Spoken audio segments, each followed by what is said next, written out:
नमस्कार, मैं doctor DK Singh, assistant professor, department of commerce, government Pataleshwar college Masturi. आज के इस वीडियो लेक्चर में आप सभी का स्वागत करता हूं।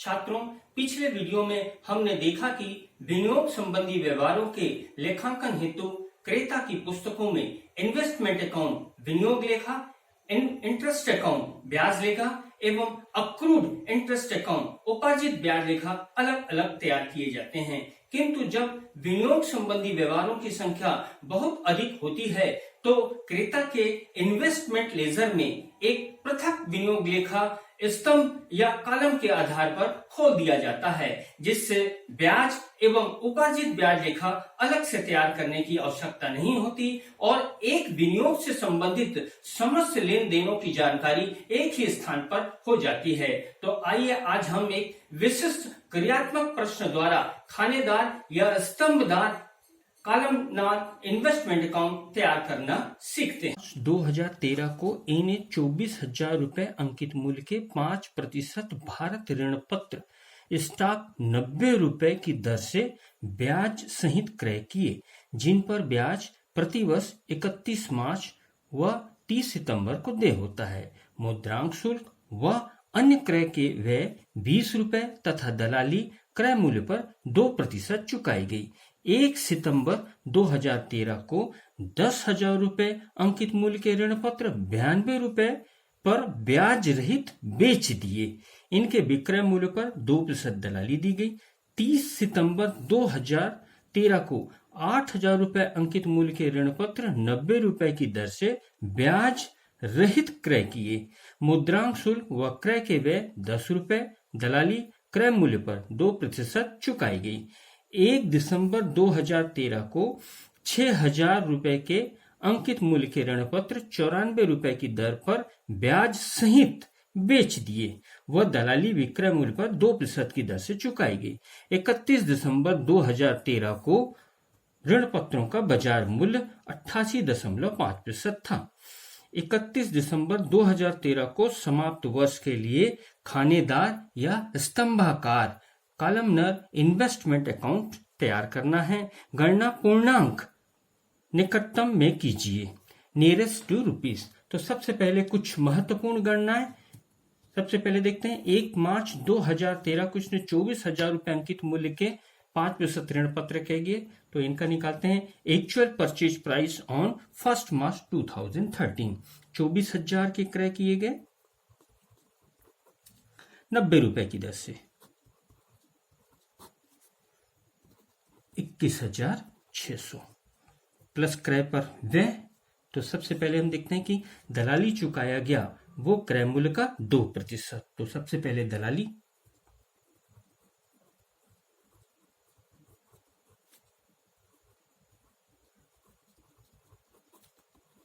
2%। सारी गणनाएं हम निकटतम रुपये में करेंगे। ये हो जाएगा 432 प्लस दलाली का 12.36% जो है सर्विस टैक्स, तो प्लस सर्विस टैक्स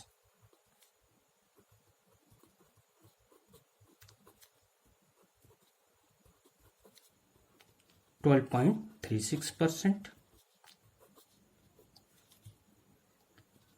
53 रुपीस।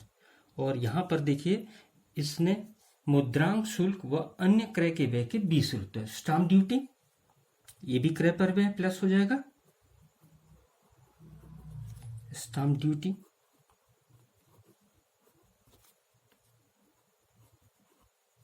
20 रुपए। तो कुल क्रय पर व्यय है 432, 53 और 20। ये तीनों को हम प्लस कर देंगे, ये हो जाएगा 505 रुपए। अब हम इसमें प्लस कर लेंगे इसको, तो ये हो जाएगा 22,105 रुपए माइनस गत ब्याज की तिथि से सौदे की तिथि तक का ब्याज।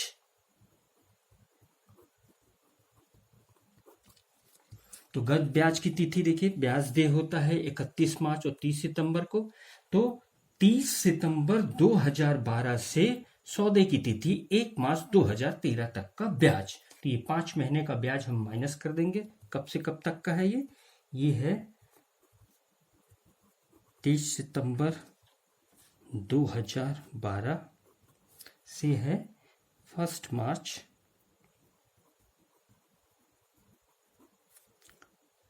2013 तक का। तो हमको पता है ब्याज मिलता है अंकित मूल्य पर, तो 24,000 अंकित मूल्य। ब्याज की दर है 5%। और कितने माह का ब्याज? 30 सितंबर से 1 मार्च तक का 5 महीने का ब्याज। ये ब्याज होगा 500 रुपये। ये माइनस कर देंगे हम इसमें इसको, तो ये आ जाएगा 21,605 रुपये। तो एक्चुअल परचेज प्राइस होगा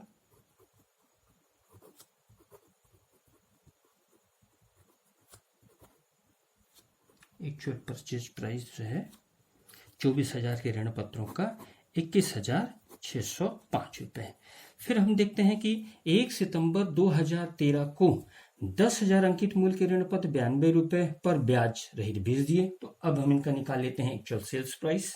तो दूसरी महत्वपूर्ण गणना, एक्चुअल सेल्स प्राइस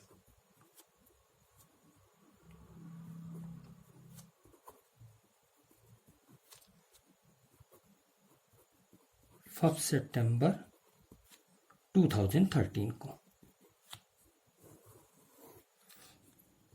10,000 अंकित मूल्य के बेचे गए 92 रुपये की दर से 9,200।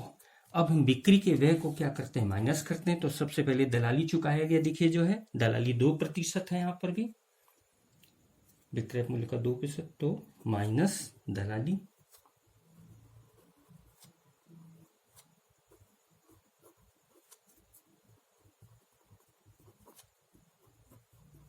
सारी गणना निकटतम रुपयों में हम करेंगे, ये आएगा 184। और फिर दलाली का 12.36% सर्विस टैक्स,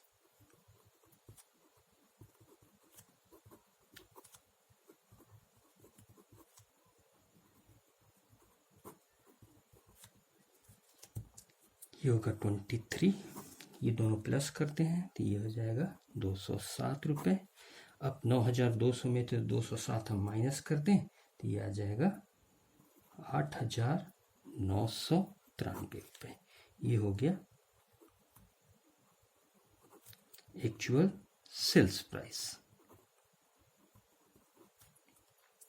अब चूंकि ये विक्रय किया गया ब्याज रहित, इसलिए ब्याज का समायोजन हम यहां नहीं करेंगे, मगर ये जो है वो गत ब्याज की तिथि से सौदा होने की तक के तिथि का ब्याज जो है प्राप्त करेगा। तो ये देखिए क्या है, ब्याज प्राप्त करेगा, इंटरेस्ट प्राप्त करेगा गत ब्याज की तिथि, यानी ब्याज 2 बार देत होता है, 31 मार्च और क्या है 30 सितंबर। तो 31 मार्च 31 मार्च 2013 से विक्रय की तिथि 1 सितंबर 2013 तक का। तो 31 मार्च से देखिए जो है 1 सितंबर तक के 5 महीने का,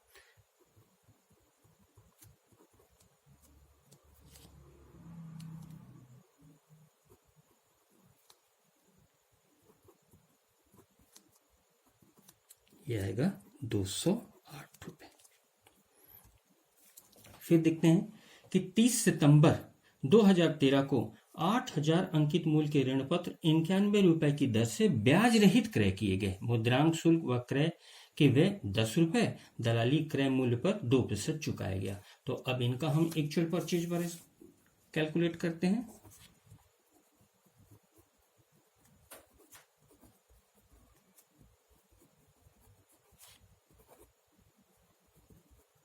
एक्चुअल परचेज प्राइस ये है 30 सितंबर 2013 को कितने क्रय गए 8,000 अंकित मूल्य के, दर इनका है 91 रुपये,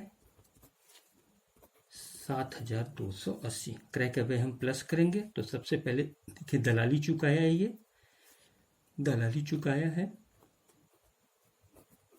अंकित मूल्य का 2%, सॉरी क्रय मूल्य का 2%, 7,280 यह आएगा 146 प्लस दलाली का 12.36% सर्विस टैक्स,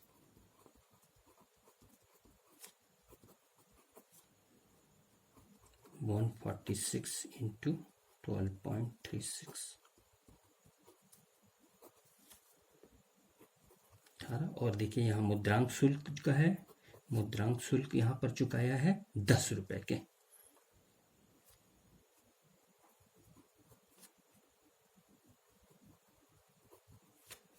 स्टाम्प ड्यूटी ये है 10 रुपए। अब ये तीनों क्रय के वे प्लस करते हैं हम, ये आएगा 174। अब प्लस कर लेते हैं 7280 प्लस 174, ये हो जाएगा 7450। अब देखिए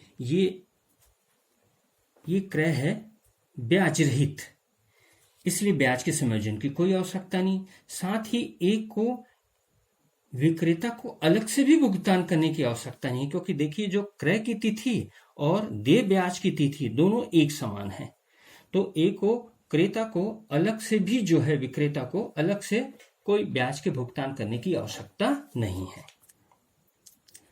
फिर देखिए 1 सितंबर 2013 को 6000 अंकित मूल्य के ऋण पर 94 की दर से ब्याज सहित बेच दिए गए और दलाली विक्रय मूल्य का 2% की दर से चुकाया गया। तो फिर इनका हम निकाल लेते हैं एक्चुअल सेल्स प्राइस।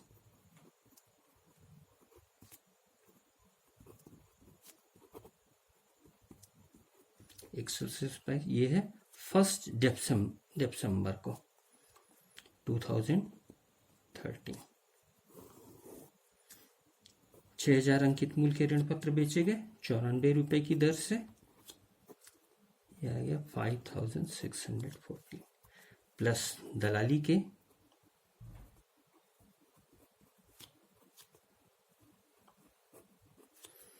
दलाली है क्रय मूल्य का 2%,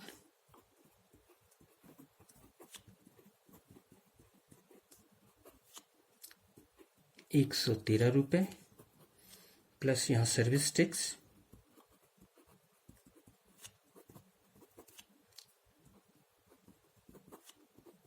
12.36%, ये होगा 14 रुपए। तो दो प्रकार के वह है, ये दोनों हम प्लस करते हैं तो 127। अब प्लस कर दें 5640 में 127, तो ये होगा 5513।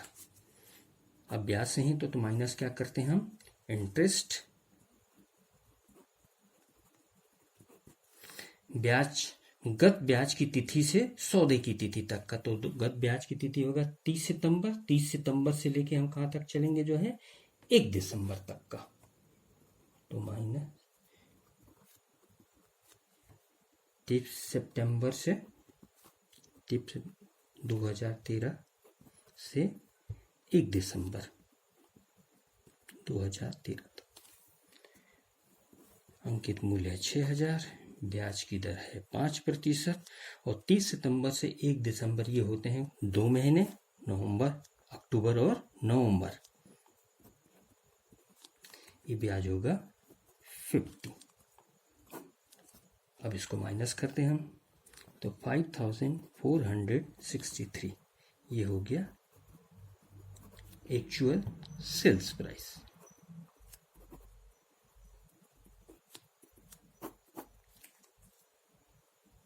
और ब्याज वर्ष में 2 बार 31 मार्च और 30 सितंबर को दे होता है। तो अब हम देखते हैं ब्याज कब कब कितनी राशि प्राप्त करता है। ब्याज रिसीव्ड, कैलकुलेशन नंबर 5,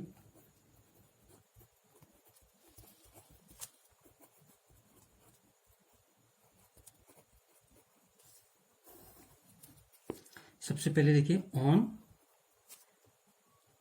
31 मार्च 2013, 31 मार्च को हम देखें तो 31 मार्च को ये जो है 24,000 रुपए अंकित मूल्य के ऋण पत्रों का स्वामी है। तो अतः 24,000 पर पूरा उसे जो है 5% की दर से 6 महीने का ब्याज प्राप्त होगा। तो यहाँ लिखते हैं 24,000 इंटू 5/100। ऋण पत्रों पर ब्याज उनके अंकित मूल्य पर प्राप्त होता है। तो पहले छमाही 6/100, ये इंटरेस्ट होगा 600। दूसरा जो ब्याज देय होता है वो है 30 सितंबर। तो ऑन 30 सितंबर 2013। तो देखिए 30 सितंबर को जब ब्याज देय होता है तो वास्तव में ये 24,000 में से 1 सितंबर को 10,000 अंकित मूल्य के ऋण पत्रों का विक्रय कर दिया, यानी 30 सितंबर को वास्तव में वो 24,000 माइनस 10,000 इक्वल टू 14,000, 14,000 रुपए के ऋण पत्रों का स्वामी था। और 30 सितंबर को ही उसने 8,000 के ऋण पत्र क्रय किए थे। चूंकि 30 सितंबर को क्रय किया है 8,000 के और ब्याज की तिथि भी जो है 30 सितंबर है, तो इस पर 8,000 पर ब्याज प्राप्त नहीं होगा। लेकिन 24,000 माइनस 10,000 बराबर 14,000 पर 6 महीने का उसे ब्याज प्राप्त होगा। यहाँ लिखेंगे 14,000, ब्याज की दर है 5% और 6 महीने का, ये होगा 350 रुपये।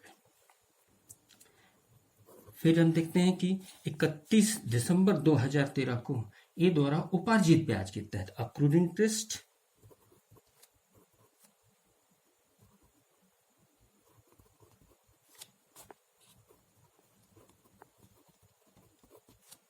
अक्रूड इंटरेस्ट 31 दिसंबर 2013 को, देखिए ए के पास 30 सितंबर को 14,000 के 24 में से इसने क्या है 10,000 के बेच दिया जो है, तो 30 सितंबर को उसके पास था 14,000 के ऋण पत्र और 30 सितंबर को ही उसने 8,000 के ऋण पत्र और क्रय कर लिया। इस प्रकार से उसके पास 22,000 के ऋण पत्र हो जाते हैं और फिर 1 दिसंबर को उसने इसमें से 6,000 के ऋण पत्र बेच दिए। तो 22,000 में से यदि हम 6,000 माइनस कर दें तो वास्तव में ऋण पत्रों की जो उसके पास संख्या है वो है 16,000 होती है। तो 16,000 पर 5% की दर से 30 सितंबर से हम चलेंगे कब तक का जो है 31 दिसंबर तक का, तो कुल 3 महीनों का ब्याज उसे उपार्जित 16,000 इंटू 5/100 इंटू 3/10, ये उपार्जित ब्याज होगा क्योंकि खाते बंद करने की तिथि है जो है 31 दिसंबर है, ये होगा 200 रुपए। फिर हम वर्ष के अंत में देखते हैं कि उसने जो ऋण पत्रों का विक्रय किया है उससे उसे कितना लाभ या हानि होता है। तो अगली महत्वपूर्ण गणना जो है profit oblique loss, loss on sale of debenture.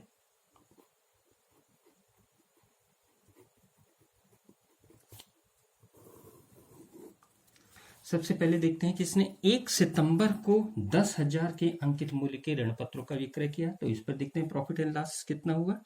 On 1 सितंबर 2013 जब वो 10,000 अंकित मूल्य के ऋण पत्रों का क्या करता है, विक्रय करता है। तो सबसे पहले हम निकालते हैं कि इसका नेट सेलिंग प्राइस कितना था। Net selling price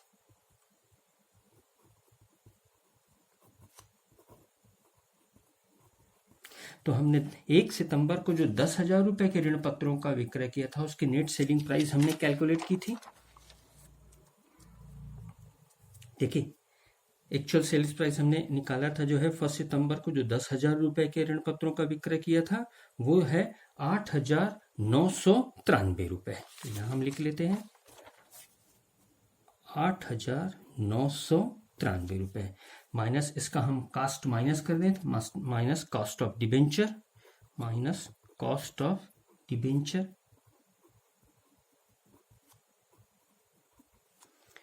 debenture. देखिए ये 10,000 के ऋण पत्र वो हैं जो 1 मार्च 2013 को क्रय किए गए थे 24,000 के। तो 24,000 के ऋण पत्रों का वास्तविक क्रय मूल्य था 21,605 रुपए। तो 8,000 यहां पर जो विक्रय किया है वो 10,000 के ऋण पत्रों का वास्तविक क्रय मूल्य यहां हम कैलकुलेट कर लेंगे। फिर से देखिए ये कार से कितना 21,605 21,605 कॉस्ट है 24,000 अंकित मूल्य के ऋण पत्रों का। तो 10,000 के ऋण पत्रों का अंकित मूल्य का कॉस्ट क्या होगा, ये हम निकालेंगे। ये आएगा 9,002 रुपीज। तो यहाँ हम देखते हैं कि नेट सेलिंग प्राइस है 8,993 रुपए और कॉस्ट आता है इस 10,000 के ऋण पत्रों का वो 9,002। तो यहाँ लॉस होता है ए को, वो लॉस होता है 9 रुपए का। फिर देखते हैं इसने विक्रय किया है ऑन फर्स्ट दिसंबर 2013 को 6,000 अंकित मूल्य के ऋण पत्रों का। तो सबसे पहले इसकी नेट सेलिंग प्राइस निकालते हैं हम। नेट सेलिंग प्राइस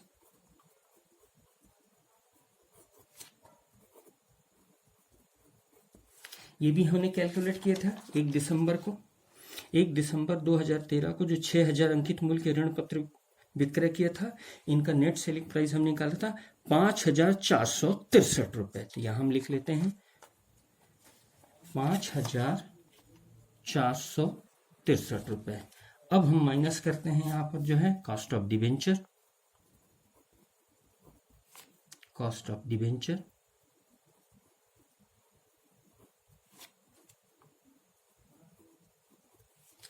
ये 6,000 के ऋण पत्र भी इसी 24,000 के ऋण पत्रों का भाग है और ये 24,000 के ऋण पत्रों का हमने कॉस्ट देखा था वो होता है 21,605 रुपए।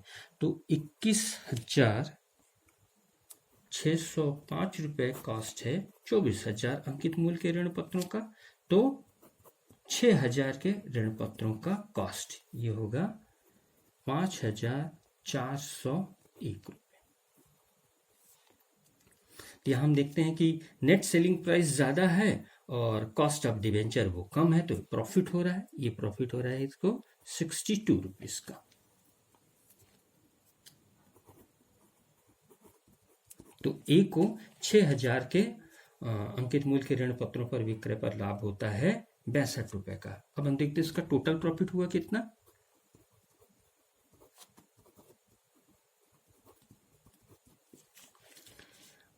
6,000 रुपए अंकित मूल्य के ऋण पत्रों पर प्रॉफिट होता है 62 और 10,000 रुपए के ऋण पत्रों के विक्रय पर इसको हानि होती है कितने, 9 रुपए का। तो ये माइनस कर देते हैं, ये आ गया 53 जो है ट्रांसफर कर देंगे हम जो है प्रॉफिट एंड लॉस अकाउंट में। अब चूंकि इस प्रश्न में 31 दिसंबर को ऋण पत्रों का बाजार मूल्य भी दिया है, तो यहाँ हमको पता है कि विनियोगों के अंतिम शेष का मूल्यांकन हम लागत मूल्य और बाजार मूल्य दोनों में जो कम है उस पर करते हैं। तो बाजार मूल्य है ऋण पत्रों का 88.5%। तो सबसे पहले हम वैल्यूएशन निकाल लेते हैं डिबेंचर का इनका 31 दिसंबर को। तो अगला महत्वपूर्ण कैलकुलेशन हमारा valuation of debenture on 31st December 2013. Valuation of debenture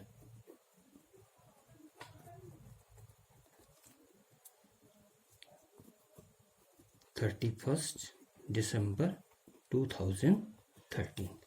तो देखिए सबसे पहले तो हम जो 1 मार्च 2013 को जो क्रय किए थे इनका हम कॉस्ट निकालते हैं। तो कॉस्ट ऑफ डिबेंचर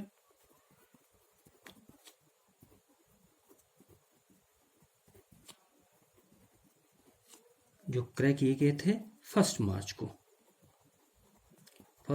2013 को।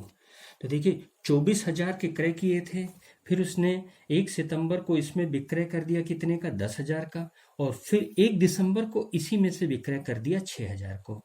तो वास्तव में इसके पास 24,000 माइनस 10,000 माइनस 1 दिसंबर को किया गया 6,000, यानी 31 दिसंबर को 8,000 के ऋण पत्र थे। तो इन 8,000 का हम कॉस्ट निकालते हैं। हमको पता है कि इस जो 24,000 अंकित मूल्य का जो वास्तविक क्रय मूल्य था, यहाँ पे भी हमने निकाला था, वो कितना था 21,605। यहाँ देखें 21,605 वास्तविक क्रय मूल्य है 24,000 के अंकित मूल्य के ऋण पत्र को। तो यहाँ हम निकालते हैं 8,000 का क्या होगा, ये होगा 7,202। अब हम यहां निकालते हैं cost of debenture, cost of debenture जब इसने दोबारा जो क्रय किया था, और दोबारा कब क्रय किया हुआ है, 30 सितंबर को 8,000 का इनका कास्ट निकालते हैं। 5 सितंबर 2013 ये कास्ट हमने निकाला था। देखिए 30 सितंबर को जो क्रय किया था, 30 सितंबर को क्रय किया था, इसका कास्ट था 7,454 रुपए। ये लिख लेते हैं 7,454 रुपए। तो टोटल कास्ट हो जाएंगे यहां पर जो है, इन दोनों को प्लस कर रहे हैं हम, 14,656। ये हो गए total cost, total cost of debenture.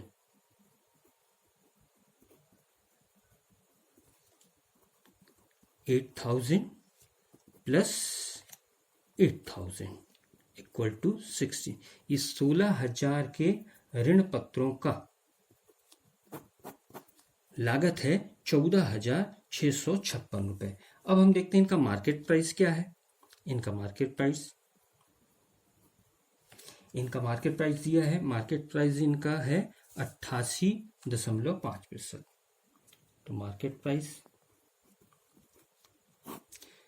16,000 के ऋण पत्रों का मार्केट प्राइस है 88.5, 88.8/100। तो ये आता है 14,160 रुपए।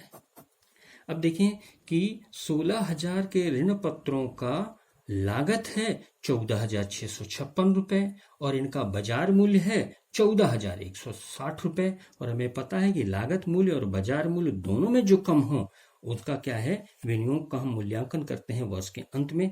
तो यहाँ बाजार मूल्य कम है तो मूल्यांकन होगा बाजार मूल्य में। ऐसा करने से एक को लॉस होगा। कितने का लॉस होगा, 14,160 माइनस 14,656 लॉस हो रहा है यहाँ पर। देखिए कितने का, 496 रुपए का।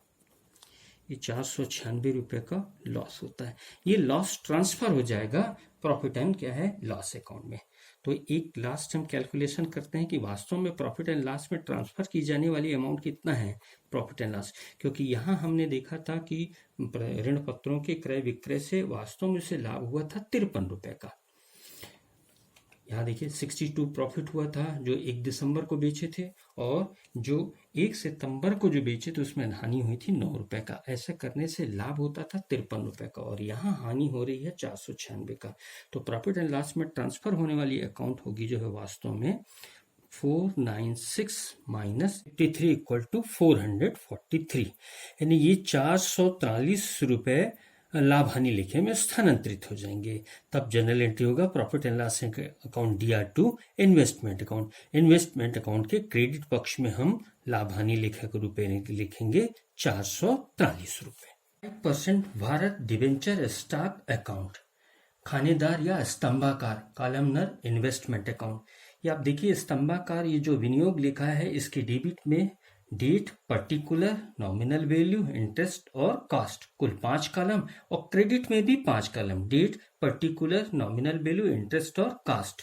जब विनियोग क्रय किए जाते हैं तो इसे इस विनियोग लेखे के डेबिट पक्ष में लिखा जाता है। अंकित मूल्य को जो है नॉमिनल वाले वैल्यू में, और वास्तविक क्रय मूल्य को कास्ट वाले कॉलम में, और ब्याज की राशि को इंटरेस्ट वाले कॉलम में। इसी प्रकार से जब विनियोगों पर ब्याज प्राप्त होता है तो इस विनियोग लेखे के क्रेडिट पक्ष में उसे ब्याज वाले कॉलम में लिखते हैं, और विनियोगों का यदि विक्रय किया जाता है तो भी हम इसे इस विनियोग लेखे के क्रेडिट पक्ष में लिखते हैं। बेची गई प्रतिभूतियों के अंकित मूल्य को जो है नॉमिनल वाले वैल्यू में, और वास्तविक विक्रय मूल्य को कास्ट वाले कॉलम में, और ब्याज को जो है हम इंटरेस्ट वाले कॉलम में लिखते हैं।